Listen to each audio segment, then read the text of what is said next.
Welcome to Art Ed Radio, the podcast for art teachers. This show is produced by the Art of Education University, and I'm your host, Tim Bogatz.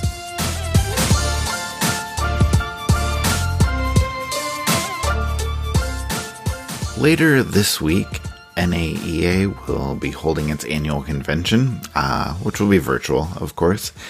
And one of my favorite parts of the year is being able to go to the convention in March.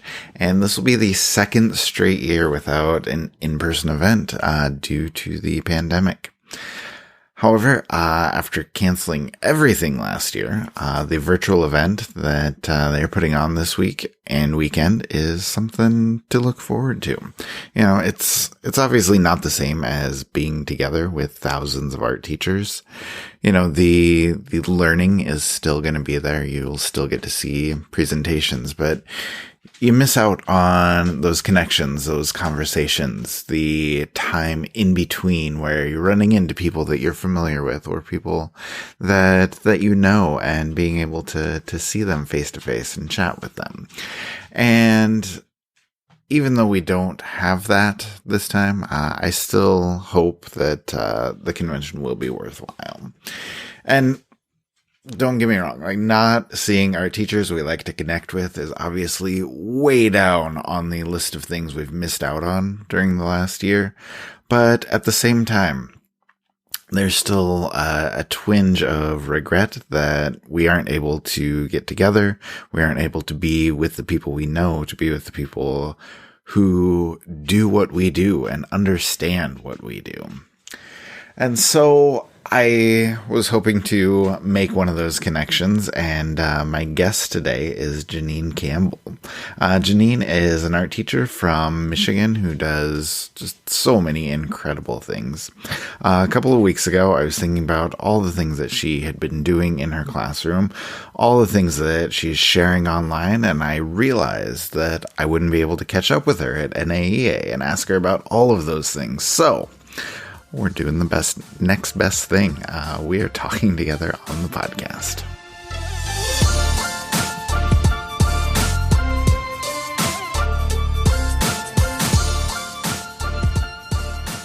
All right, Janine Campbell is joining me now. Janine, welcome back to the show. How are you? I'm doing really well. Thank you so much for having me. Yeah, it's been a long time since we've chatted, but I'm glad that you're back. I'm glad we get a chance to talk to you. The big thing I want to ask you about to start with is the NAEA conference is coming up, or at least the virtual version coming really soon. You're almost always presenting. We're almost always get to meet up there. Now, this is 2 years in a row we don't get to, which is tragic. But can you tell us a little bit about the presentations that you have coming and what you're doing this year? Yeah, for sure. I'm going to miss seeing you and all of my other art teacher friends from across the country and even from other countries. So yes. It's definitely kind of a bittersweet opportunity to share with people because I'm excited to share, but I know that face-to-face interaction is so important and it will definitely be missed this year. I'm presenting twice, once at 5 on Saturday with Katie Nasser on Automatas, and then the second time at 7 on Saturday, and my session is called Empowering Students as Artists Through Design Thinking. So those are my two sessions that I'm really excited to bring because I was supposed to present those in Minneapolis last March, and then it didn't happen. So Katie and I decided to kind of come together again, and then I revamped my design thinking presentation. And so I'm really excited to share those at the conference this year. Yeah, I'm really excited to see both of those. And I actually wanted to ask you too, because I'm trying to get Katie Nasser on the show also, because she's just doing so many cool things. But how did you first connect with her? And like, how did you two come up with the presentation that you're going to do together? So I met her face-to-face in Boston at the conference, K-12 art chat with Team Grundler and Morphe app and Doink. They kind of put on this sort of mixer event. And Trisha Fiegelstead was doing some demonstrations with Doink on how to do animations. And Katie and I sat across from each other, and I had connected with Katie through Twitter, which is like how I connect with a lot of the people that I end up collaborating with. And Yeah, so yeah. we, met at that conference, had a chance to, meet up a little bit more at this event. And that then made us, I guess, connect even more on Twitter with the things that we were doing. And we saw a lot of overlap in some of the STEAM work that we were doing. And both of us were doing automatas or automatas, depending on how you want to pronounce it. And we saw that overlap and said, this would be a really cool thing to present at the conference. And so we were able to put together the presentation proposal, and we were supposed to do it at Minneapolis. It didn't work out, but I'm really excited that we're able to do this here. And we had sort of a test run at the Michigan Art Education Association virtual conference in the fall. So we've been able to kind of work out what we want to share, and it'll be a fun thing to present. Yeah, I think that's going to be really, really good. I'm super looking forward to seeing your presentation. So that'll be something that's on my list for sure. But I wanted to kind of step back with you a little bit too, Janine, and just kind of talk about everything that has happened this year, because obviously it's been a crazy year. But can you just tell us, like, how have things been going for you? What has this year of teaching been like for you? Well, this is my 17th year of teaching, and this has been, one for the books for sure. Yeah. And to me, it's like, now that we're kind of almost 3/4 of the way in, it's been really amazing how much we've adapted and how resilient the students and the teachers have been through the whole process. When I started planning back in August, we didn't know if we were going to go back full face-to-face, if it was going to be virtual, if it was going to be hybrid. And so I just started kind of coming in with the mindset that we were probably going to be remote. And even if we didn't come in remote, we were probably going to be remote at some point. And if we were hybrid, if I had some kids at home and some kids in school, then I should probably plan for remote anyway. So that's kind of how I structured all my curriculum, was with lots of videos and choice boards and lots of different planning guides in that way. And when I get stressed out, I funnel it all into work. And so one of my friends, who's also an art teacher, as I was like posting all these things I was preparing in August, she was like, "Are you okay? You are really stressed out. I can tell." She's like, "You are doing too much work. Like, I can tell that you are stressed out." But I'm really glad I did all of that work. Our district made the decision to come back hybrid.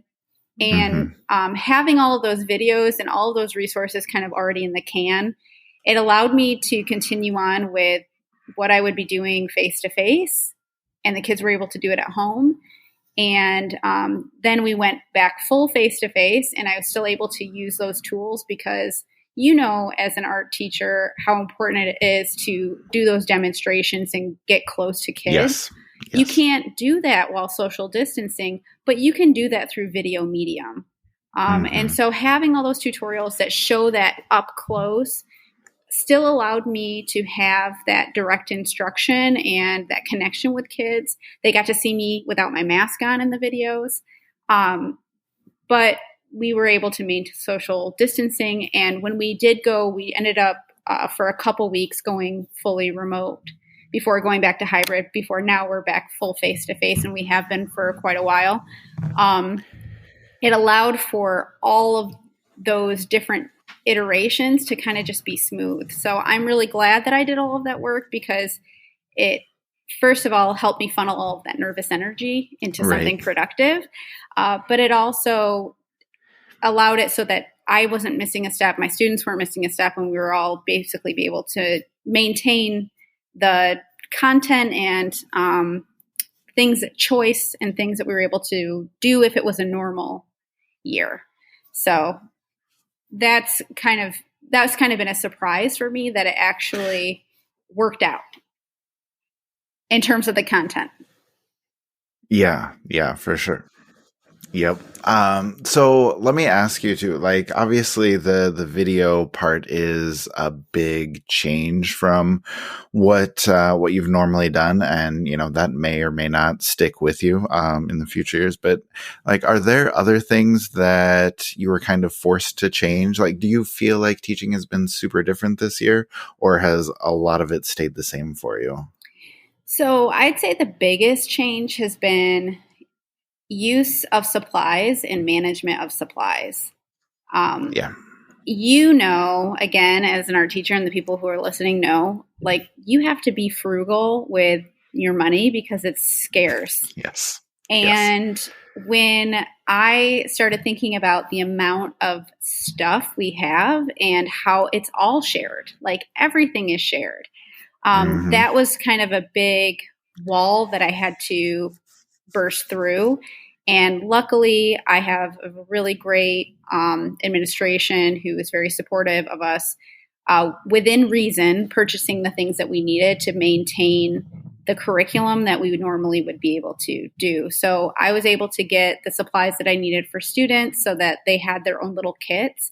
But wasn't able to get the ones that are sort of prepackaged. So I had to really glean the internet for all of the innovative things that other teachers were coming up with, Yep. as alternative solutions so that students had as broad of availability to the supplies that they could get. And then there were some things that I had to take off the table because I couldn't figure out how to do it safely within reason for the amount of prep and cleanup for myself. Any Hmm. supplies that we do share, I have to clean, and I need to be kind to myself in the process as Yes. well. Yes. Because although I want students to have that full, rich experience, I also want to be safe for myself in terms of what I'm exposed to, and be able to. I mean, I'm cleaning tables after every class. Like, there's things that were already new additions in terms of protocol for safety. Um, and so to me, there was just some things that I had to say, okay, we're not going to do printmaking like we used to do because I can't figure out how to get those tools cleaned between kids in an efficient way that's also going to not drive me crazy. Um, Yeah, so absolutely. Well, I mean, you need, like you said, you need to be kind to yourself. You can't exhaust yourself, because you need to have enough energy to be present and still be a good teacher for your students there yeah. too. So that was kind of, and it was tough because, there are things that I normally would do. Like I normally do clay on the first day of school. I didn't do Hmm. clay on the first day of school. So there are just things that were traditions that you had to let go of.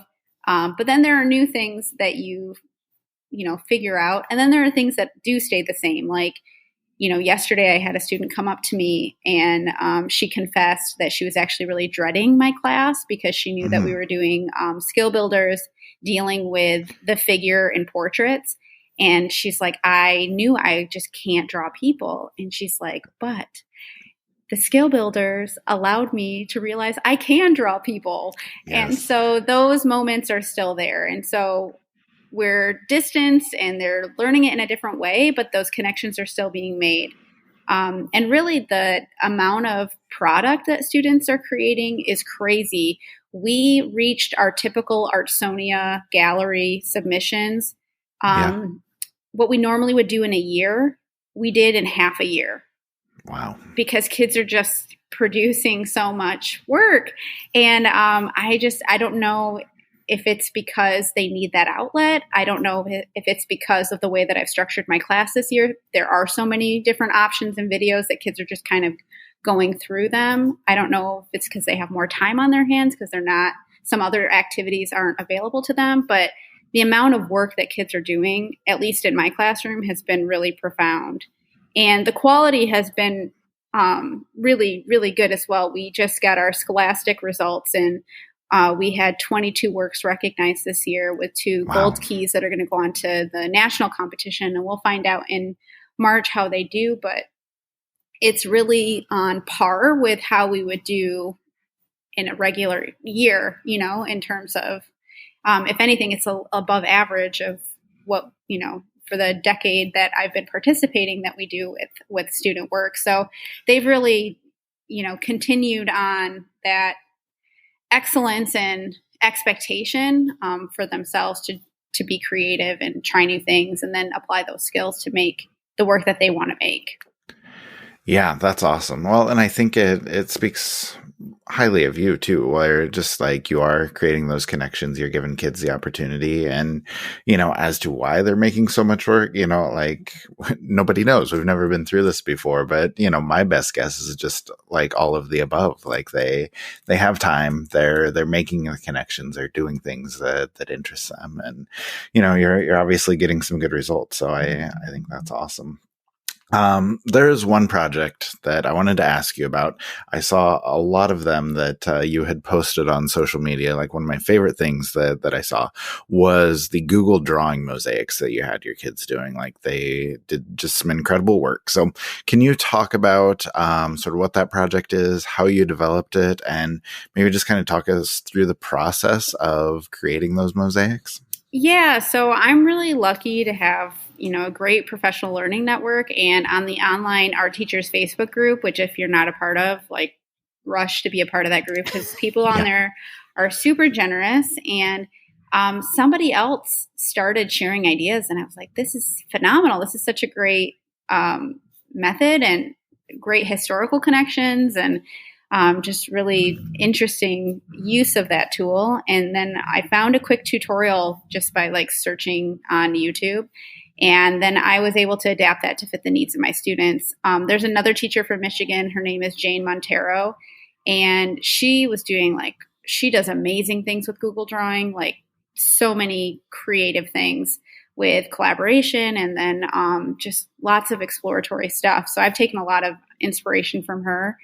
And she started doing this with her students. And just like with anything else, you see things you like, you mix it with what you know, you learn more things, and then you figure out how to make it your own. And that's kind of what I feel like I've done with that. And Jane and I actually have teamed up to write an article about the mosaics with Google Drawing for School Arts Magazine. So there'll be a more specific kind of step-by-step process of how to go about doing that. And then there's another person who's really amazing. His name is Tony Vincent.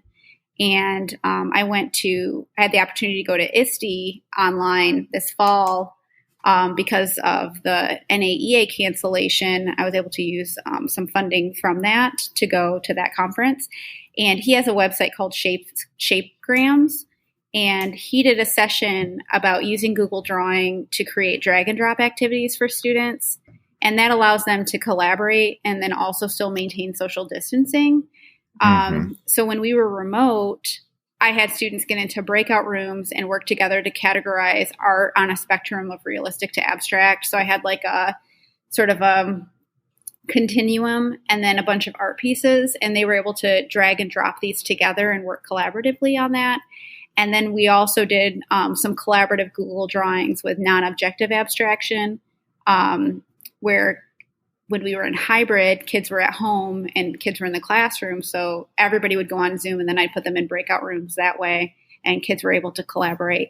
So Google Drawing's a really cool tool that allows you to still have kids collaborate, maintain that social distancing, and the biggest thing I learned probably from the Google Drawings was that if you edit the shareable link to say copy at the end, that it makes the student make a copy of it rather than them ask you to request to edit.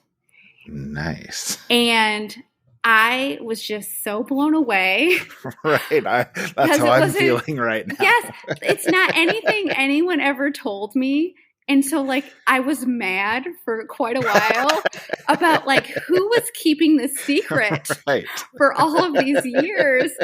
And so if you didn't know, now you do. And hopefully it makes you as happy as it's made me, not to have to be fantastic. Deny request. Yes, so put copy at the end of that URL when you go to the shareable link. And it just makes it so that when it pops up for you, it says, do you want a copy? And then kids can say, yes, I want a copy. I love it. It's the little things, right? No, I feel like everybody who has listened to this whole podcast, like it just paid off for them right there. Yes. So that's spectacular. Cool. Hey, then just one last question before we go. I know that you have now been able to get your COVID vaccine, and as somebody who's waiting patiently, I have so many questions for you about it. So can you tell us kind of like what the experience was like? How did you feel afterward? Like, is it going to change anything that you're doing teaching wise or just in life in general? Like, tell us all about it. Well, first of all, I feel super fortunate that I was able to get it. Our school partnered with the University of Michigan's Metro Health facilities so that teachers could sign up through an online portal. And they made it so that we could get weekend appointments, which was really nice. Oh, nice. Yeah. And you scheduled both appointments through the portal at the same time, which was also nice. So you just had like a set plan once you could get it to work. It took a little bit of time and some refreshing to get it to that point. But in terms of the stories I've heard from other people, like it really was not an ordeal at all. It was pretty seamless. And, you know, once I got the first shot, I didn't really feel any side effects at all. It was just a little bit of a sore arm, no big deal. The second one was a little bit more impactful, but it wasn't like too terrible, but you felt a little kick from it. And I was happy that we had a midwinter break. So I had that Monday off, and then we had a snow day, a Tuesday. So I was thankful for that, just to get that extra rest. In terms of the day by day, nothing's really changed for me in terms of how I behave. I double mask for work. And, you know, I still am mindful in terms of distancing and where I'm at. You know, I eat lunch by myself in my classroom, which is very sad. Yes. But I don't really necessarily see that changing yet. I haven't seen my extended family in over a year. Like I haven't seen my parents, you know, and until more people are vaccinated and things are, I guess, more normal, I don't really see that changing as much. You know, everyone's different. I still will just get takeout and support local businesses in that way. But yeah, so in terms of, I think I feel so thankful that I'm vaccinated, and I do feel like sort of that additional layer of protection. But I'm still taking all of the same safety measures until I'm told like I don't have to. Yeah, makes sense. And yeah, very good to hear. So, well, Janine, thank you so much for taking the time to talk to me. It was great to catch up with you, hear about all the great things that you're doing, and we look forward to seeing you present at NAEA soon. Yeah, well, thanks for having me, and hopefully New York 2022, right? Yes, I'm ready. Ready to go. So hopefully I'll see you there. All right, perfect. All right. We'll talk to you soon. Okay, have a good one. You too. Thank you to Janine. Make sure you check out her presentations this weekend, Saturday afternoon and evening, I believe. They will be informative, they will be entertaining, and definitely worth checking out. And one last thought as we wrap things up. I would love to see NAEA think about continuing on with virtual participation in the future. You know, not in place of an in-person event, but in addition to an in-person event. You know, there's so many teachers that can't attend the in-person event because of the cost of registration, the cost of travel, the cost of the hotel, or for a lot of teachers, just the inability to get time off of school or the inability to secure a substitute for their classroom because they don't have the support of their district. And having even part of the event available virtually reduces a lot of those barriers to entry and really ups the accessibility for so many teachers out there. And having that ability to participate virtually can now allow a lot more teachers to participate in the future.